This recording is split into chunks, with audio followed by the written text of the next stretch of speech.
Hey guys, welcome back everybody. Hope you all are doing great. This is part 4 of this network topology configuration, and today we are going to see some basic configuration on ASA Firewall. Guys, in last video in part 3 we had seen how to configure primary and secondary scenario, like ASA Firewall is connected with two different ISP, ISP1 and ISP2, and ISP1 is my primary ISP, ISP2 is secondary ISP, backup ISP. So how to configure failover? But failover is not working, and definitely failover will not work because we have only one NAT rule on ASA Firewall. So if you want to verify it, simply you can access any PC. So you can see I have access of PC1. Here I am going to configure IP, say IP DHCP. See, I am able to access I am able to get IP address from DHCP server, and distribution layer switch 1 is my DHCP server. Hope you are watching all videos in sequence, right? And if you are watching videos in sequence, then you already know the configuration of these devices like access layer switches, distribution layer switches, and core layer router, as well as ASA firewall. So guys, see, PC1 have got the IP address, and let me check. PC1 is able to ping 8.8.8. Yes, you can see internet is reachable. PC1 is able to access internet. But what will happen when ISP1 will goes down? So let me do one thing. Let me access ISP1 and let me down it.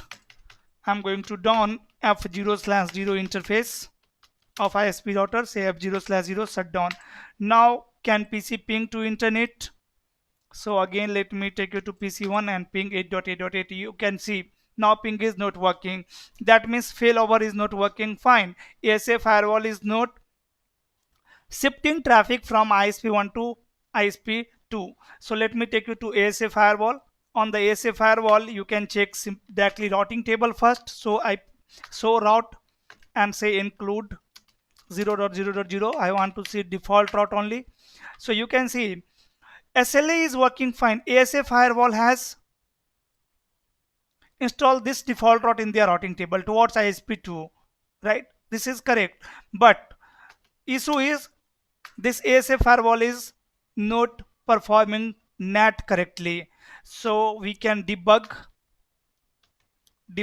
NAT 255, and then I can again ping to internet from PC1.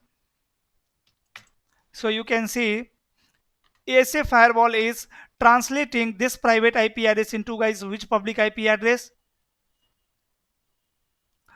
Simply you can check like this. So NAT pool. So you can see in the pool we have only 1.1.1.1, right? 1.1.1 means ISP1, right? Public IP address, this interface G0/0 of ASA firewall, which is connected with ISP1. So the issue is so run NAT. You can see I have only one NAT rule, right? Or I can run command so NAT. So you can see I have only one NAT rule here, right? And guys, in this NAT rule is translating all private IP address into the public IP address which is running on outside ISP1 interface. Outside ISP1 is G0/0. So this is issue why failover is not working in my scenario. This is why failover is not working. So run NAT. We have only one NAT configuration, right? So object name is internal subnet. Like this, I need to create one more object here, right, for ISP2. So right now you can see ASA firewall have two route. So route, or I can run command so run route. So you can see here I have two default route, one with track number 10 and one with higher administrative distance value, higher AD value, which is 10, right? So right now ASA firewall have which route in the routing table? Towards ISP2, this one. Why? Because track is down. So track, because you can see track is down. Now why track is down?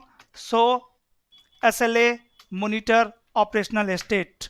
You can see timeout occur true, right? Means it is not getting reply from ISP1. But again, if ISP1 will come up, if I will say no set command here, no set, again timeout occur will become false and my track will come up, and once track will come up, it will install primary default route in their routing table.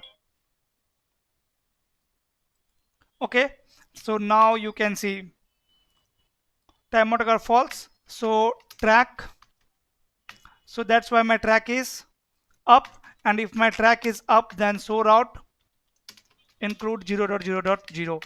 ASA have installed primary default route in their routing table. Again, my end users means PC can ping 8.8.8. You can see now ping is working.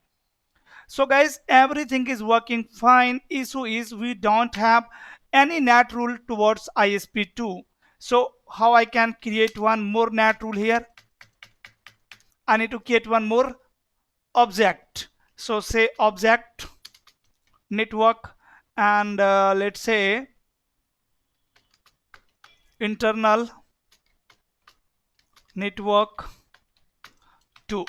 Here I am going to define subnet, let's say 0.0.0 all subnet, or I can say 192.168. Means your private subnet, your internal subnet. It will be better if I will match all 0.0.0.0.0.0 because we are doing it for practice right now. So I have matched the subnet. Now I am going to configure NAT rule here. So say NAT and then inside, and guys outside ISP2. So we have one NAT rule towards ISP1 and one NAT rule on towards ISP2, means on G0/1. One NAT rule on 0/0, one NAT rule for 0/1. Then say dynamic and interface.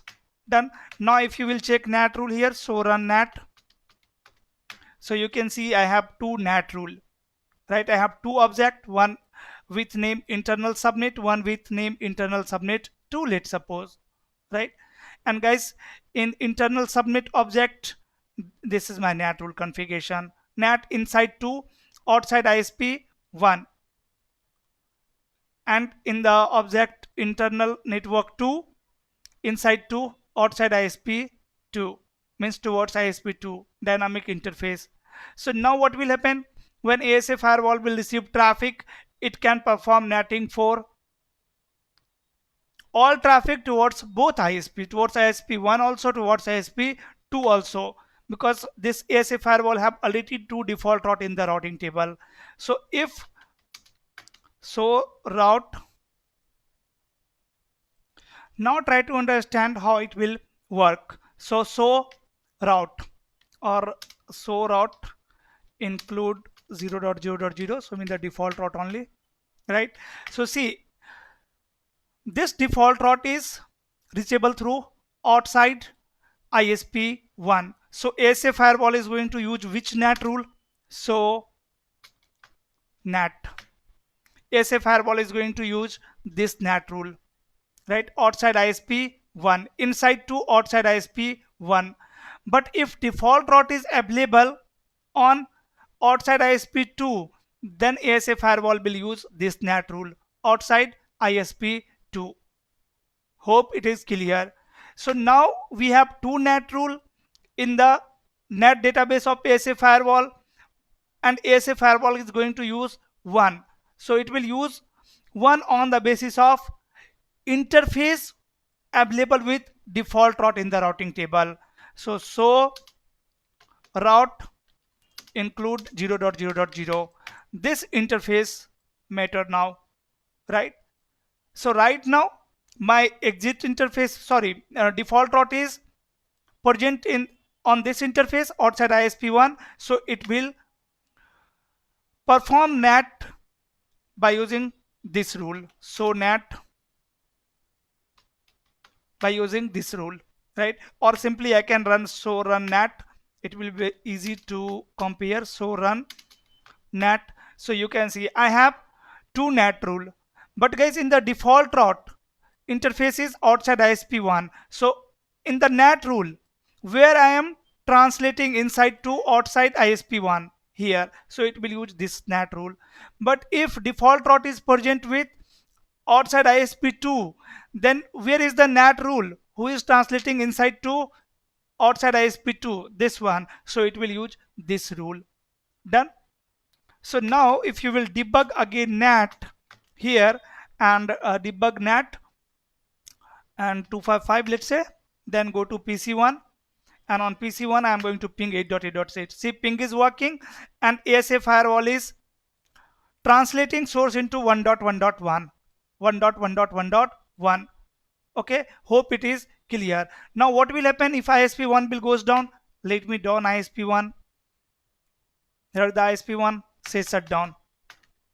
Once ISP1 will goes down, your track will goes down on ASA firewall, right?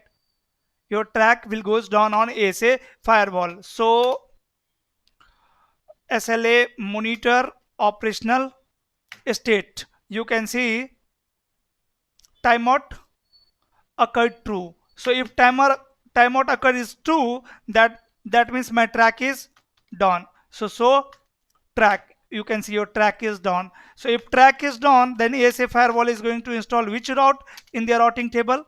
Which default route in the routing table? Toward ISP2, outside ISP2. So this time, if client machine will ping to internet, ASA firewall is going to translate source into 2.2.2.1, right? So let me take you to PC1, client PC, and let me send ICMP packet, and you can see this time it is translating into 2.2.2.1, and this is why my end machine is able to access internet, right? This is why my end machine is able to access internet. And let's suppose this end machine is keep pinging to internet, right? Now it is keep pinging to internet, and guys, ASA firewall is forwarding traffic towards ISP2. It is forwarding traffic towards ISP2. It is translating source into 2.2.2.1, right? And also route include 0.0 because of default route in the routing table. But if ISP1 will come up, then what will happen? Your track will come up. On stack will come up, it will install this route in the routing table, right? And once it will install this route in the routing table, then guys, default route is available on outside ISP1 interface, right? So it will start translating private internal subnet into 1.1.1.1, right? So on the ASA, on the ISP router, I am going to say no shut command here now. Say no shut, right? So route, still it is forwarding traffic to ISP2, but wait for some time. So SLA monitor and operational state is fall. Now track is up, so now you can check routing table. Now you can see next stop is 1.1.1.6, right? So you can see this machine, client machine, is still able to ping 8.8.8, right? And ASA firewall is forwarding traffic to ISP1 right now. Again, if ISP1 will goes down, see, if ISP1 will goes down, shut down. Now client machine is forwarding traffic to ASA firewall, and ASA firewall is forwarding it towards ISP2. Soon it will start forwarding traffic towards ISP2. Let me check. I have run shutdown command on, oh, shutdown. Now you can see one packet has dropped, but two packet has dropped. After that, you can see ASA has shifted the traffic towards ISP2. See the default route, right? Again, let me say no shut to ISP1. So now my failover is working fine. You can see ASA firewall has shifted the traffic towards ISP2. right? So now guys, failover is working fine, and you can see the configuration on ASA firewall. We have now two NAT rule. So run NAT, right? One for ISP1, one for ISP2, and ASA firewall will use any one. It depends on default route. So default route is available on which interface. So if default route is available on outside ISP1 interface, then it will use this NAT rule. If default route is available on this interface, then ASA firewall will use different NAT rule. Done. And in the same way, like PC1 is able to ping, and guys, this is bad configuration, so multiple users can access internet at a time. So you can see PC1 is pinging. At the same time, PC2 can also access internet. IP DHCP.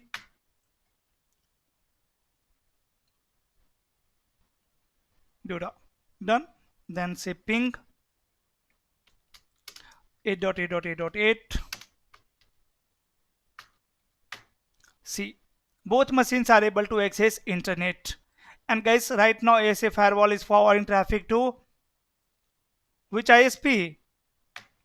ISP1, because my track is up, because ISP1 is up, right? Shut down.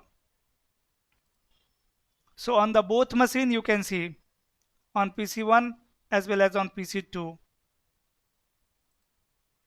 On both machine, I'm getting request timeout, but now you can see ASA firewall has started forwarding traffic towards ISP2. So both machines are able to access internet right now. So this is live network. In the real time also, you have to configure your edge router in such a way so that it should perform failover quickly. Even you can see here I have 4 packet drop. So guys, this is not acceptable in real time. So in real time you have to configure the frequency, threshold, timeout, so that it so that ASA firewall can shift traffic from one ISP to another ISP quickly, very quickly. Okay. So in this video we had seen failover configuration, right? Now this is okay, this network is live and all users are able to access internet. Now next task is you need to back up the configuration of each device in your network, and then you should work on improvement enhancement. Okay, so in next video we will see how we can improve the configuration over here. Done. That's all for today guys. Thanks for watching. Bye bye. We'll meet soon in next video. Till then, stay safe.